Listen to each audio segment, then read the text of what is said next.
What's up, guys? It's Cbet coming to you again in Austin, Texas. We're downtown right now, but this vlog takes place about 15-20 minutes north of here, right in Round Rock. It's on the border of Austin and Round Rock there. This is a crazy session. I'm not going to say which way it goes, if it's good, if it's bad. You're just going to have to watch, but it's insane. I'll tell you that right now. So yeah, strap in, get ready for a fun episode, and I'll see you at the end. First hand we play finds us on the button looking down with 10 jacks suited. Middle position 1 raises to $10 and there's 5 callers. This should have been a squeeze, but occasionally when stacks are shallow, I will just flat to bring along weaker ranges, since post flop will be very straightforward with a hand like this. But say if we had 500 to 600 in our stack, I would have for sure squeezed here, but since we're only around 300, I opt to flat probably half the time and squeeze the other half. If you have any feedback on this, suggestions or questions, hit me up in the comments below. I'd love to hear from you. So the flop comes jack of spades, 10 of spades, and 4 of diamonds. It checks all the way around to us and we bet $35. A guy takes about 1.5 seconds before raising to $125. We posture a bit here, hoping he has an overpair and not a set of 4s, and announce all in for the remaining 360-ish. And he snap calls. The only thing we're worried about is pocket 4s for the bottom set, and we're really hoping to see an overpair. The dealer peels the turn, which is a 3 of clubs, and the river is a king of diamonds, and he shows us a mirror image of our hand and a very unfortunate 10 jack suited as well. So we just chop up the pot. After a handful of orbits, we're card dead, but more importantly, this table ends up being super tight and just generally not a great table. So we put in a request to change tables with some grease in our palms, and promptly get transferred to a great table with some familiar faces. These people came to play, and this is exactly where we want to be. At this new table, we're looking down at 10s on the button for our first playable hand, and surprise, surprise, we have 4 limpers before us. We size up and raise to $20 for some isolation/protection, but 4 players still opt to call. We definitely got sat at an action table and we're not mad about it. The flop comes queen of spades, jack of spades, and 6 of clubs. It checks around to us and we bet $40, and the hijack comes along for the ride to see a turn of a 3 of clubs. He does something weird here and leads out for $60. He is the kind of player who would have definitely raised queen jack pre-flop, and a lead didn't make a ton of sense here unless he was gambling when he just flat called the flop and allowed 1 more card before protecting from a draw. But at lower stakes, it's a lot less likely. With this in consideration, we go ahead here and we pull the trigger on a bluff with an all-in for our remaining $280. All in. All in. I'm taking that here. Being that he's super capped here and we're not, I'm super happy with this play. He just wouldn't play top 2 pair like that, especially with the flush and Broadway draw out here, and he's also the type of player that would protect from those. So after we jam, he goes in the tank for a few minutes when the table starts giving him some impatient cues. He turns and gives us a look of disappointment and makes a fold. Got one through, guys. I know this is a big overjam, but it definitely felt like a good spot, and I would be doing that with all my 2 pairs, sets, and overpairs, so it didn't seem that out of line. We're now sitting in the big blind looking down at jack 7 offsuit. The player in middle position 1 raises to $10, the small blind calls, and we decide to see a flop with them, which comes jack king 4 with 2 diamonds. It checks to the original raiser and he bets $15. We make the call with the intention of check folding the turn if we don't improve, and boy do we improve. The turn is a beautiful 7 we were looking for. We check this card to let him get some more money in the pot, and he obliges with a $25 bet. We want to build this pot now, hoping he has overpairs or is firing with the solid flush/Broadway draw. Just calling here would allow him to realize more equity cheaply, and we'd miss out on value. So we put in a raise to $65 and he calls pretty quickly. The river is a 3 of clubs, and I just jam for another $400. He goes deep into the tank. After a few minutes of debating with some head tilting, back and forth, he shrugs and puts in a call chip and quickly shows aces, and we show him the bad news with 2 pair and take down another large pot. After a few orbits, we look down at ace 5 offsuit, and given the fact that pre-flop 3 bets are rare at this table and a lot of random calls are happening, we opt to build a little pot here and raise to $10. We get 5 callers and the flop comes ace king 2 rainbow, and it checks to us. We size up here to get value from any King X holdings and Broadway draws, and bet a little more than half pot and fire out $35. We get one player to snap call as she stares at me and everyone else folds. The turn comes a 6 of clubs, and we go ahead and fire again for $60, and she once again snap calls. I know this player. She's a San Antonio grinder and full-time dealer who occasionally just doesn't believe me and calls me down light. This is due to the fact that she knows I'm capable of bluffing at a high frequency, as we have put in a lot of time together at the now defunct card room Austin Poker Palace. RIP to the best card room in the world. It was the most ghetto card room ever, but the action was absolutely insane and every night was a packed party. I miss that place. Anyways, I'm putting her on King X holdings at this point, or possibly a straight draw. She's hoping to bink. Unfortunately for her, the river comes the 3 of spades. She looks at us quickly after seeing the river card, and we wait a moment before firing again, this time for $115 for pure value. She makes the call and we quickly open our hand and she sees our pair of aces and gives us the "you're good" nod. She flashes a king real quick and throws her hand into the muck. She isn't a sore loser and she's also a lot of fun to play with as well, so we give each other a nod of respect with a smile. Bridget isn't scared to keep a bluffer honest. In the small blind now, we look down at ace-queen offsuit. There are 2 limpers before it gets to the hijack, who makes it $15 to continue. I put in a raise of $60 and he calls to see a flop heads up, which comes king of diamonds, 5 of diamonds, and 2 of spades. We lead out here for $75 with range and nut advantage, and he tanks for about a minute before making the fold. We find ourselves in middle position +1 with ace-queen suited, and 2 early position opponents call the $4 straddle. When it gets to us, we raised it to $23. Everyone except 2 players call, so we're going 7 ways to the flop of 9 of diamonds, 8 of diamonds, and 5 of spades. It checks to under the gun, who makes it $35, and we have to make an easy fold here. We're in the cutoff now, and we're holding king-queen offsuit. With 3 limpers, we raise it to $15, and the small blind and hijack both call. The flop comes ace of clubs, 5 of clubs, and 5 of spades, and they check it around to us. We fire a continuation bet of $25, and the small blind comes along with the call. The turn brings the 6 of spades, and he lead out for $50, and we click the fold button here as we have 0 equity and can't be fighting for every pot. Next hand, we're in the big blind and look down at some beautiful ladies. There are 4 limpers before us, so when it gets to us, we fire out a bet of $17. 2 callers come along and see a flop with us, which comes out ace of clubs, 10 of clubs, and 3 clubs. We fire out another bet of $25, and 1 caller sees the turn with us, which brings a 9 of spades. We fire again for $60, forcing him at this point to have at very least 1 nutted club or a set. And he makes what I assume is an easy fold from early position aggression on a very wet board. We look down at a Chinese lucky number, 2 8s finding us on the button. There's a $10 straddle on with 5 callers, including us. We all see a flop of Jack 10-9 rainbow. We flop the bottom end of an open-ender. The original straddler leads out with a $20 bet. He almost never has queen-king here because this specific player will be aggressive with those types of holdings pre-flop, especially from early position. So we call, and big blind makes a call as well. The turn brings a king of clubs, and the big blind checks it to us. We fire a bet for $60, and he flat calls, and the hijack folds. At this point, we're targeting 2 pairs for value, as a queen is never folding, but I also think they'll be raising in this spot for both value, and this specific player is scared of getting sucked out on, so he would be firing hard with made hands that aren't the nuts. And he never has ace-queen here. The river comes a brick 6, and he checks again, and we opt to check as well, as nothing worse than our hand would be calling a big river bet. We table our straight, and he mucks their hand. Next time, I'll be forcing him to show first or fold first, as I would have liked to see what he's calling down with on this type of board. We're in the cutoff now with ace-king. Under the gun is straddling for $5, and 3 people call the straddle. So we raise to $35 and get 2 callers to come along to see a flop of king of spades, 7 of clubs, and 6 of diamonds. It checks to us and we Cbet to $40, and both players opt to fold, and we take it down quickly right then and there. We land in the cutoff for our next hand looking down at ace-5 of spades. After watching under the gun raising it to $15, 4 of us just flat call with us being the last.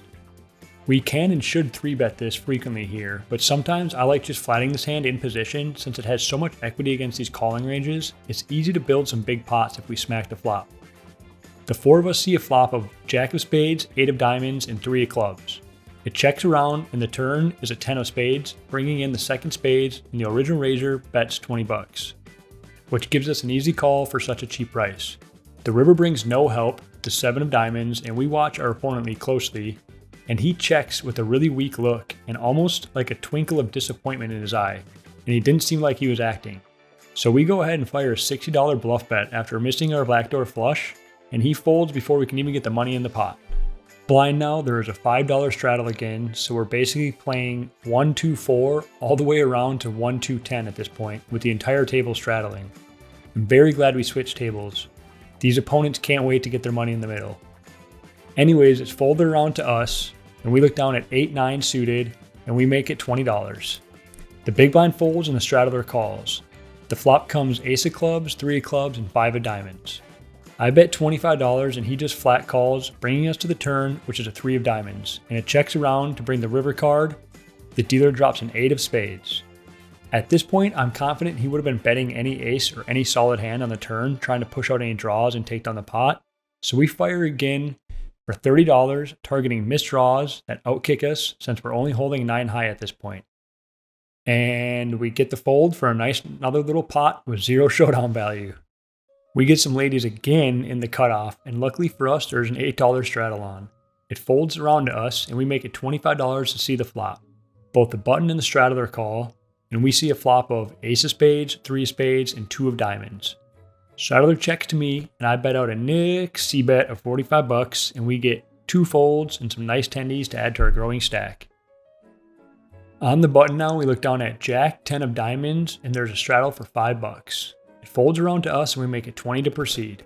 The big blind and the straddle call, and the flop comes 9 of spades, 7 of clubs, and 6 of spades. It checks to us and we also check. We're going to take a free card here and recess the turn if they slow played their calling range, which smacks this board. I have a feeling that's what happens, so we're not falling for it. The turn comes a queen of clubs and the straddler bets 30 bucks. We now have a nut straight draw if the king hits, and he has over 400 in his stack behind. Can we get that entire stack in if we hit our king? I think so we make the call. And you wouldn't believe, the river comes a beautiful king of clubs. We make our nut straight, and guess what? He does not slow down as he fires another barrel, this time for $65. We're going to polarize overbet here and just jam for his remaining 350-ish. If he's going to call 200, he's going to stack off, so we put a chip in and announce all in. I'm all in. All in. Where you going?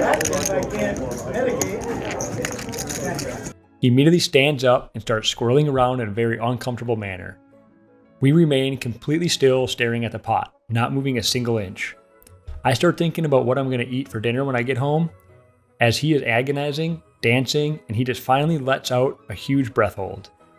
He says call and throws a chip in the pot. Showdown. Jack 10. Turn this straight. Unfortunately for him, it'll be the last time he sees that chip, as we instantly table our hand and he throws his baby straight into the middle of the table in disgust.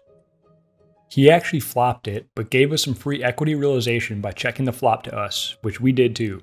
The table is shocked, and I remember to actually lift the camera up to film this hand, so I'm a little shocked myself. We scoop up a huge one, fam. Now we're in the cutoff with pocket jacks again. After one limper, we raise it to $10. And we get everyone behind and the limper to call, so we're going 5 ways to a flop. The flop comes queen, 7, 6, rainbow, and it checks to us, and we bet out $25. We get 2 people to call, and the turn comes a 6 of spades. And we join the callers with a check since it's multi-way. We're going to shut down here and get to showdown with our jacks if we can. The river brings a glorious jack, and the big blind does something amazing. He fires off a bet of $65.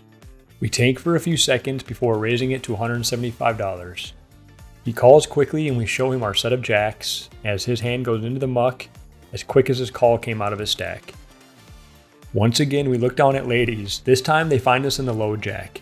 We raise it to $10 after it is folded to us.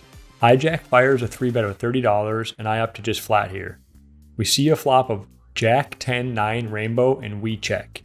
He bets $25, and since we're holding almost all of the queens, blocking a potential straight, we raise to $100 and he folds. I don't mind a flat call here. If a king or 8 hits, we'll likely be able to get more value, but if the board pairs, we're going to be in a difficult spot, so a raise to deny equity I feel like was the best line. If he were to raise here, I think flatting and then reassessing on the turn would be best. If you think differently, let me know in the comments below and we'll talk it through. The ladies and jacks are coming our way tonight as we look down at jacks again on the button. It folds to the low jack who makes it $15 and we just flat. We're both really deep and I think flatting and keeping in a weaker range, if we can keep up this run good, is ideal. Very occasionally only though. I will flat here maybe 5% of the time just for an exploit in position. Some people will argue you want to raise 100% of the time, and I wouldn't disagree with that. I will say, just sometimes, I'll just flat, especially against players I play very often. This does leave his range uncapped as well, so when we do this, you need to be very aware of your opponent's profile during post-flop play and navigate with that in consideration. Anyways, we're going heads up to a flop of 9 of diamonds, 6 of spades, and 2 of diamonds. And he fires again for $25 and we just flat. Looking back, I should have raised here for both value and protection, but sometimes you make the right mistakes at the right time as the turn brings the jack of diamonds. I don't know what's going on right now, but we're running hot. He quickly checks, and even though there are 3 diamonds on board, we fire a value bet of $35 and he folds a pair of 8s face up. The very next hand, we get jacks again. This is what you would call the inverse of running bad. Since I've gotten to Texas, I seem to run super bad for a month or two, and then go on heaters for a few weeks, which makes for an interesting pattern hold. With the action being as crazy as it is here, it's done wonders for my game. When you run bad in Texas, the losses are way bigger than anywhere else just because people are stacking off, and if you're running bad, you're not losing decent sized pots here and there, you're losing your stack. So it's been super stressful at times, but I've learned to handle so much and I'm grateful for these lessons. But tonight we watched the run good. Don't worry though, you'll be seeing some run bad for sure, and also some play bad. Anyways, there's a straddle on for $5 and we have 1 caller ahead of us.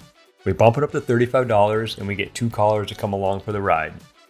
The flop comes 10-10-4 with 2 spades and 1 club. It checks around, which in hindsight is a mistake, as I should be betting here 100% of the time. But I think because it was multi-way, I opted to peel a card and just kind of read the opponents after that. The turn is an 8 of diamonds and he just leads out for $35. The way he did this was fishy. I smelt it right away and I just flat call here. The river is a 4 of spades and he sits there staring at the board before jamming for another $140. I snap call here as I really think he's bluffing and he shakes his head and says you're good and mucks his hand. We didn't even need to show our hand to take in a nice little pot. An OMC who sometimes spazzes. Welcome to Texas. In the cutoff again, we look down at ace king offsuit and we watch the hijack jam over 2 limpers for $100. We find a quick call here. Everyone else folds and he shows jacks right before the flop of king 9-3 rainbow. The turn is a brick 10 and the river brings an irrelevant 4 and we scoop in the last pot of the night. Oh, what a session. I don't really even know what to say here. Yeah, I guess on to the outro video. This was a heater and just a ton of fun.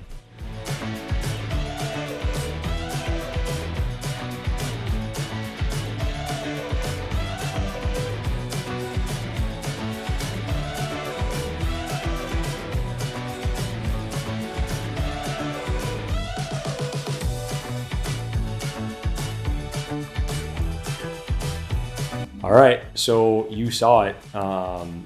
It was an insane session. All my bluffs got through. I don't even know if I had many in there. I don't think I needed to. I might have. I can't think even now after that. It was just an insane amount of run good. The cards fell my way. The pots in the hands that I had, the nuts, were massive or big. Not massive, but they were big, good, healthy pots. I was in for 600. I cashed out for 2,400, so it was about 1,800 in profit, somewhere like 8.5 hours I put into that session. So it was a really good session. I did note in the vlog that it's the opposite of run bad, and so the few weeks leading up to me starting to record these vlogs, I was just getting brutalized by run bad. Now the second I turn on the video, it's the opposite of it, and we get to some great action for these vlogs. So I hope you enjoyed it. I got another one coming within the next 7 days here. I got a good team kind of assembled for the YouTube thing going.